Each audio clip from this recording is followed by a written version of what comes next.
नमस्ते। बाबा विशुद्धानंद जी की गुरु परंपरा की ओर से अनिरुद्ध मुखर्जी, मैं आपको बहुत बहुत स्वागत करता हूँ। जो बम्बुल्दा के बारे में बातचीत में कर रहा था कि मेरे साथ बम्बुल्दा हमेशा खड़े रहे। ठीक है, मुझे बोलते थे यंग जोगी, यंग ब्लाड, तुम बहुत कुछ करना चाहते हो। हाँ, तो कभी मेरे को कहते हैं ऐसा झाले झोले अम्बोले। ठीक है, क्योंकि मेरा मल्टी डायमेंशन एक मेरा अप्रोच रहता था कि एक आध्यात्म में एक अलग कैरेक्टर, फिर गृहस्थ में एक अलग कैरेक्टर, फिर जब एक ऑर्गेनाइजेशन अप्रोच था उसमें एक अलग कैरेक्टर, प्रोफेशनली एक अलग कैरेक्टर। जेठू ये सॉरी, ये भुम्मलदा मुझे बोलते थे, अरे तुम क्या हो, टॉक झाल मिष्टी झाले झोले अम्बोले सब मिला के तुम हो। ठीक है, और भुम्मलदा हमेशा मुझे मेरे पास रहे, मेरे साथ रहे। कोई अगर मेरे बारे में कुछ उल्टा पुल्टा भुम्मलदा को बोलता है, भुम्मलदा का दो आंसर होता था। एक, मैं उसको नहीं जानता था, मैं अनिरुद्ध कौन है मैं नहीं जानता। और दूसरा एक उसका आंसर रहता था, अब बच्चा है वो, यंग यंग यंग ब्लड है उसका, वो छोड़ो उसको, उसको इग्नोर करो। तो जिसको वो कहते थे वो फिर मेरे को आके वो बताते थे कि मैं बनारस गया, वो तुम्हारे बारे में ऐसा बोल रहा था। मैं बोला मैं तुमको जानता नहीं। मैं बोला अच्छा किया। ठीक है, तो ऐसा वो मजाक वो सब चलता था। ठीक है, भुम्बुल्दा काफ़ी मजा किए रहते थे। अभी आश्रम में कोई बाहर वाला है, भुम्बुल्दा क्या था, क्यूरियस लोग को उतना पसंद नहीं करते थे। ठीक है, क्यूरियोसिटी आदमी का क्या है, दुकान दुकान घूमना, सामान देखना। आध्यात्म में भी दुकान घूमने वाले काफ़ी लोग हैं, मैं भी देखता हूँ, ये दुकान पे क्या है, वो दुकान में क्या है। अभी दुकान घूमने वाले को ना भुम्बुल्दा ज़्यादा पसंद नहीं करते थे। तो कोई दुकान घूमने वाले आश्रम में, वर्धमान आश्रम में आए, मैं किताब में ऐसा पढ़ा हूँ, अभी क्या है, ये वर्धमान आश्रम में आया, गूगल में देख के कि यहाँ से सुन के, और भुम्बुल्दा से मिला। भुम्बुल्दा एक गमछा पहन के बैठे हुए। भुम्बुल्दा बोला ये आश्रम में कोई नहीं रहता है, वो तो सब बंद है, और मैं यहाँ पे केयर टेकर हूँ, और बाकी मैं और मेरा बीवी यहाँ पे रह के आश्रम को देखते हैं, मेरा अभी इससे कोई बाकी कोई रिश्ता नहीं है। ऐसा करके भुम्बुल्दा उसको फिर भगा देते थे। ऐसा कई बार उन्होंने किया। ठीक है, तो भुम्बुल्दा वो ऐसा था कि वो क्यूरियोसिटी, ऐसा ही कोई फुदक के कोई आ गया, वो सब वो पसंद नहीं करते थे। और जो जेन्युइन सही था उसको वो काफ़ी पसंद करते थे। तो ऐसा भुम्बुल्दा का एक क्या था, उनका मेमोरी पावर बहुत शार्प था।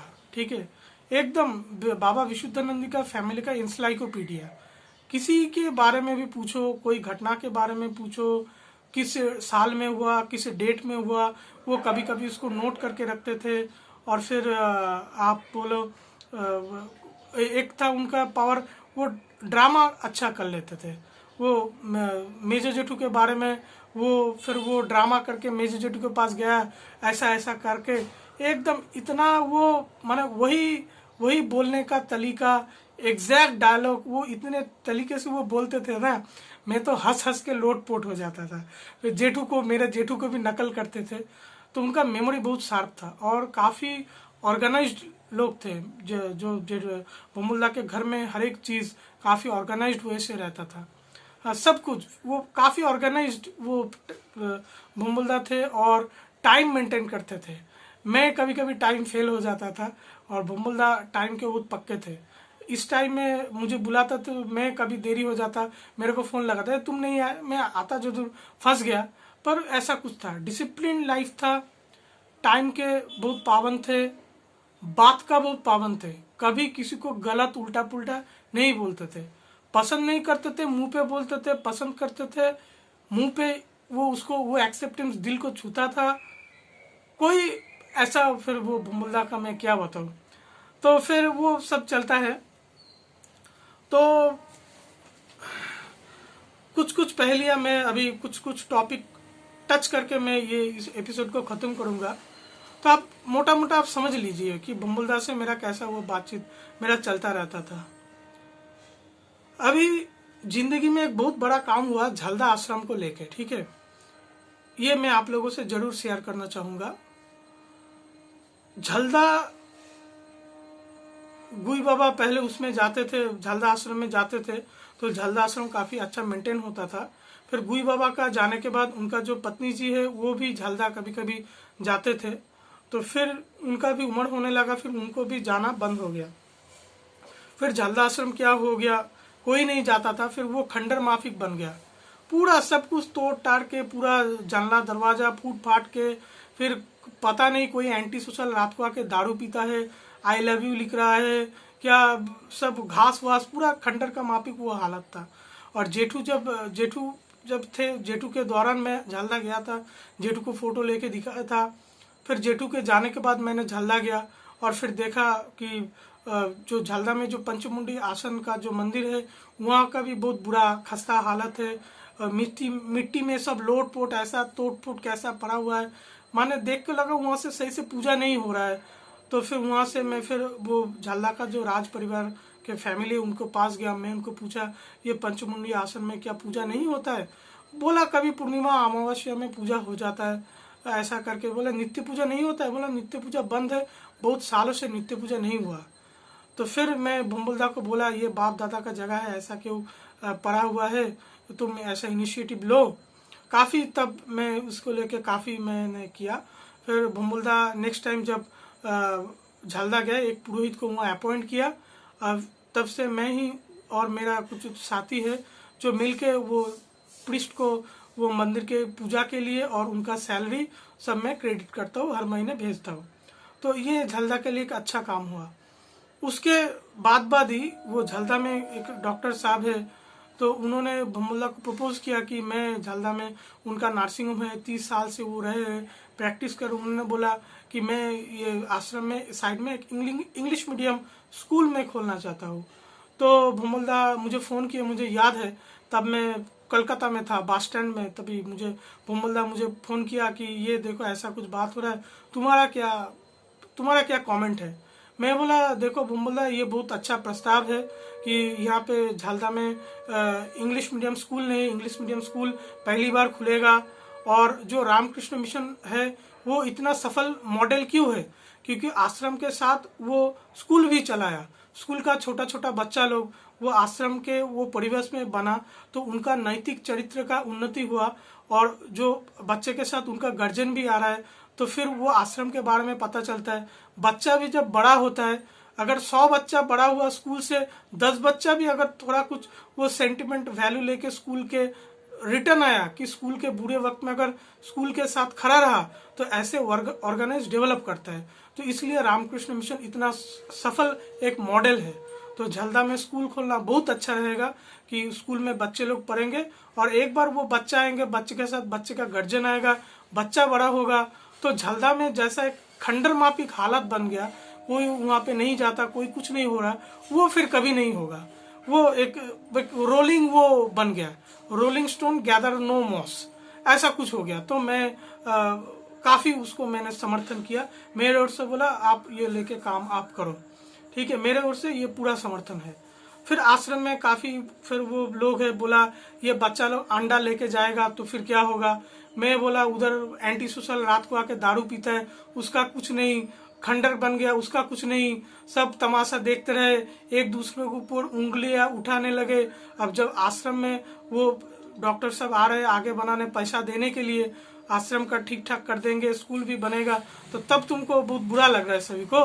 तो खैर चलो, हर किसी का अपना अपना वो एक दृष्टिकोण रहता है। मेरा दृष्टिकोण जो था, मैं फिर भुम्बुलदा से मैंने शेयर किया, तो फिर स्कूल भी खोला। तो अभी जब स्कूल का काम चल रहा था, तब एक वक्त आया कि डॉक्टर साहब बोले कि स्कूल में काम करने के लिए काफ़ी तकलीफ हो रहा है, अगर आप कुछ एनओसी मुझे भेज दो। तो भुम्बुलदा, आप सोच सकते कितना भुम्बुलदा मेरे को ट्रस्ट करते हैं। भुम्बुलदा केवल मेरे को बताए कि देखो अनिरुद्ध, ये डॉक्टर साहब आ रहे हैं उनका काम करने के लिए कि एनओसी चाहिए, तो तुम थोड़ा सा वो देख लेना एनओसी क्या है, मेरा सिग्नेचर चाहिए। तो फिर मैं गया भुम्बुलदा, 2-3 दिन पहले मुझे इत्तला कर भुम्बुलदा फ़ोन किए कि वो लोग आ गए, डॉक्टर साहब का लड़का था और उनका कोई कुछ था, तो वो एक स्टैम्प पेपर में कुछ एक क्लॉज बना के, कुछ डिज़ाइन बना के वो लेके आए थे। तो मैं उसको पढ़ा और पढ़ के एक जगह पे वो लिखा था कि 30 साल के लिए एनओसी, तो मैं उसमें मैंने साफ डिसएग्री कर दिया। भुम्बुलदा को बोला देखो भुम्बुलदा तुम्हारा भाई है और भाई का भी अभी लड़का हो गया, 30 साल काफ़ी लंबा है, 30 साल के लिए एनओसी नहीं होगा, 5 साल के लिए एनओसी कोई भी एग्रीमेंट होगा 5 साल के लिए, 5 साल के बाद तुम रिन्यू करो, रिन्यू के लिए कोई असुविधा नहीं है, पर 30 साल के लिए वो उतना लंबा वो करना नहीं चाहिए, बाद में ऐसा नहीं हो देखो तुम्हारा क्या फिर, तो 30 साल में तो सब तो मर ही जाएंगे, कौन रहेगा, तो 30 साल के लिए नहीं करते। जब तक तुम हो तुम आश्रम को देखो, तुम्हारे जाने के बाद तुम्हारे जो भाई है वो अपने हिसाब से फिर चीज़ों को देखेंगे। तो फिर मैंने पूरा भुम्बुलदा को मैंने मना किया कि ये एनओसी साइन नहीं करना चाहिए। फिर डॉक्टर साहब फिर काफ़ी मेरे से गुस्सा हो गए, फ़ोन में भी मुझे काफ़ी समझाया। मैं बोला नहीं भुम्बुलदा एकदम सिग्नेचर मत करो।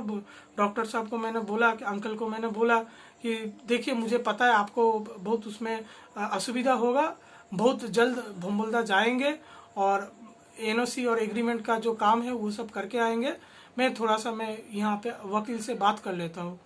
तो फिर भुम्बुलदा को मैं अपने वकील के पास लेके आए और अच्छी तरीके से उनको फिर मैंने समझाया, अपने मेरे को जो ठीक लगा मैं अपने तरफ से मैं पूरा सजेशन दिया, भुम्बुलदा को अच्छी तरह से मैंने पढ़ाया और मैंने एक बोला कुछ भी करो बस एग्रीमेंट 5 साल का ही होना चाहिए, रिन्यू करो पर 5 साल का ही होना चाहिए।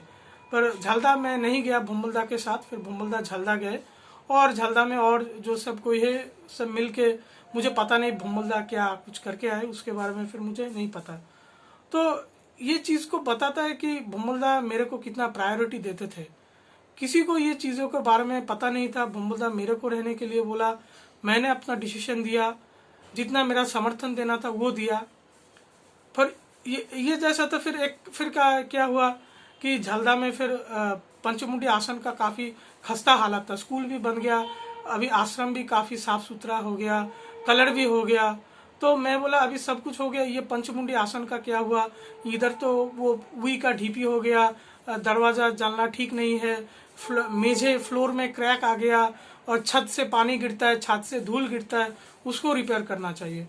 तो उसके लिए फिर मैं भुम्बुलदा से आग्रह किया, डॉक्टर साहब भी आग्रह किया, बोला आप अगर कुछ डोनेशन का इंतज़ाम होता है तो फिर इसके लिए मैंने वीडियो बनाया, आपने वीडियो चैनल पे देखा और मेरा वीडियो से संदीप जी है जो मेरे से जुड़े हुए हैं, उनका पत्नी अकेला 12-15 हज़ार कुछ दिया, संदीप जी अकेला मुझे 30,000 कलेक्ट करके दे के गए और हरीश भाई बॉम्बे से 5,000 दिए, मैं 5,000 दिया और उड़ीसा से विभा जी है वो 2,500 रुपये भेजा और बाकी मुझे कोई कुल 42,500 रुपये मुझे डोनेशन मिला और बाकी कोई कुछ नहीं दिया।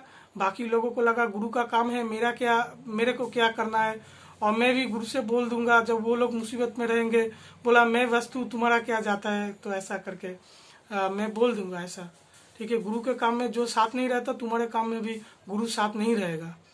खैर छोड़ो, तो वो डोनेशन भी मैंने भेज दिया, डॉक्टर साहब काफ़ी खुश हो गया, बोला मैं अभी जल्द काम में शुरू करूँगा। तो फिर काम तो फिर शुरू नहीं हुआ, 2 महीने बीत गए, मैं सोचा अभी क्या हुआ, डॉक्टर साहब अंकल जो है वो काफ़ी जेंटलमैन है, काम क्यों नहीं शुरू हुआ। फिर मैं भुम्बुलदा से मैं पूछता, भुम्बुलदा बोला वहाँ का लोकल्स जो है वो उसमें काफ़ी लोग वो दिक्कत हो रहा है कि डॉक्टर साहब बाहर के आदमी है, पंचमुंडी आश्रम काफ़ी जागृत है, ऐसा स्थान है, वहाँ पे फिर रिपेयर वर्क करना वो अच्छा गलत क्या होगा वो डर रहे हैं। तो भुम्बुलदा को मैंने काफ़ी इनकरेज किया, देखो तुम परिवार का लोग हो, तुमको जाना चाहिए, तुमको सब लोग मानेंगे, तुम वहाँ जाके 2-3 दिन रुको। तो भुम्बुलदा एग्री किए। फिर भुम्बुलदा 2-3 दिन बाद बोला नहीं मेरा गृहस्थ का घर का काम है, मैं सब छोड़ के अभी झलदा नहीं जा सकता। फिर मैंने भुम्बुलदा को बोला ठीक है चलो तुम मेरे गाड़ी से चलो, मैं जा रहा हूँ तुम्हारे साथ और एक बार जाएंगे, आधा 1 घंटा रुकेंगे, काम खत्म करके वापस आ जाएंगे।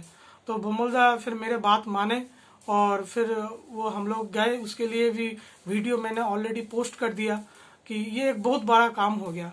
और मैं अभी अपडेटेड हूँ कि झलदा का मंदिर का काम वो अभी चल रहा है, करीब 100 साल पुराना बिल्डिंग है, वो रिपेयर वर्क कुछ चल रहा है।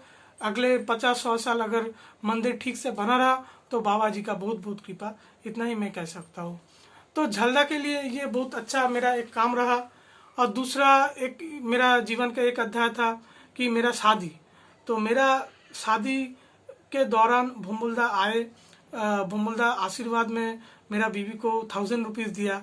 अभी 1000 रुपीज़ भुम्बुलदा के लिए काफ़ी ज़्यादा है, क्योंकि भुम्बुलदा का कोई रेगुलर इनकम नहीं है, एग्रीकल्चरल इनकम है।